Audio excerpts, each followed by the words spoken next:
I'm not here because I'm a director who wanted to make a movie. I'm here because 17 years ago, I came to this country and fell in love with its people and learned about its history, and in doing so realized how little I actually knew in my early 20s about the world. And so this country for me has been was my awakening, and my son changed my life. Becoming a Cambodian family changed my life.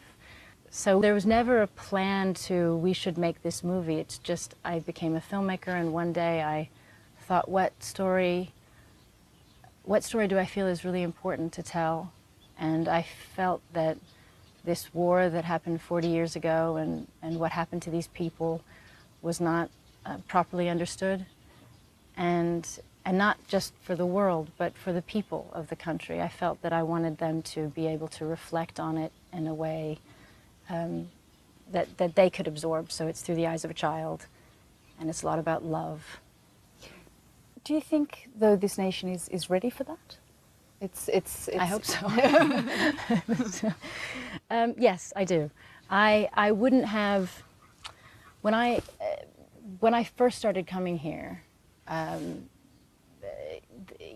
there's so much has changed. You know, when many people spoke about this 15, 20 years ago, you know, since it happened, there are many people denying the history or saying it wasn't as bad, or trying to, of course, many people want to forget, or it's just, you know, it's the horrors of war, and you just simply... I mean, it's interesting you say that, you know, this is a country which is very much part of your own personal journey. Do you think that in many ways you've come full circle? You know, your humanitarian work started here, you became a mother here, that perhaps this is some sort of crossroads for you. It's come back here. Yeah, yeah. I'll always be very grateful to this country. And I hope I've given back as much as it's given me. I don't think I ever could give back as much as this country's given me. You wrote a New York Times op-ed piece a few weeks ago, and you spoke about having a truly international family. You said that the refugee policy should be about fact, not fear. Mm-hmm. You also said that we shouldn't be departing from our values. Can you tell me what you meant by that? It's funny, isn't it? Some questions seem so obvious, don't they? You know, it's these things we talk about, and we hear them spoken about often now. You know, what are our values? I value human life equally, every single individual life. I don't separate people by race, color, religion, and if I do, it's because I celebrate the diversity in the world.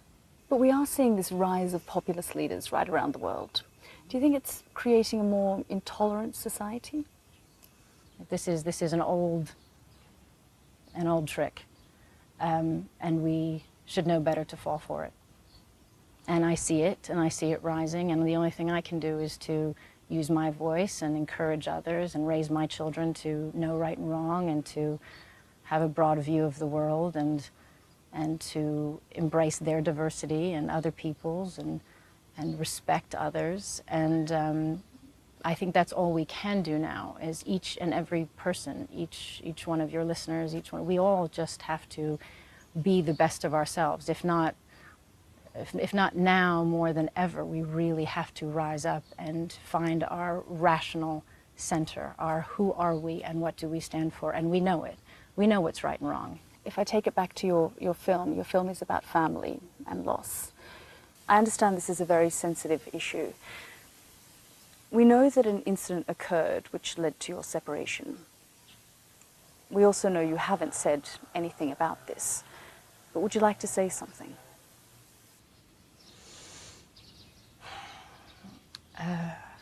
Only that I don't want to say very much about that, except to say it was a very difficult time, and we are a family, and we will always be a family, and we will get through this time and hopefully be a stronger family for it. But can I ask how you're coping?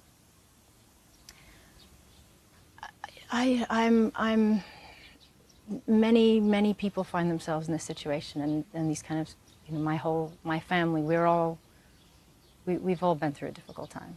You know, it's not, my focus is my children, our children, and it is, and my focus is finding this way through. And as I said, we are and forever will be a family. And so that is how I'm coping. I'm coping with finding a way through to make sure that this somehow makes us stronger and closer. This film is a combination of passions, filmmaking as an art, your humanitarian work. In, say, 5 years' time, where would you like to see yourself? Where do you think you'll be? 5 years' time. Do I have all teenagers? You have all teenagers at that stage. That stage, I hope, just standing. Yeah, in 5 years' time, I would like to be traveling around the world visiting my children, hoping that they're just happy and doing really interesting things. And I imagine in many different parts of the world, and I'll be you know, supporting them. And everything I do, I hope, is that I represent something, and I represent the right things to my children and give them the right sense of what they're capable of, and the world as it should be seen, not through the prism of Hollywood or through a certain kind of life, but really take them into the world where they have a really good sense and become rounded people. What do you really want to do when you wake up first thing in the morning? Get through the day. It's been a difficult few months. Right now I'm going through a moment where there's just everybody's in my room. So there's 2 hamsters, and 2 dogs, and 2 children at the moment. Oh wow. So it's wonderful, but yeah. So usually I just wake up trying to figure out who's going to get the dog out, who's going to start the pancakes, and did anybody brush their teeth.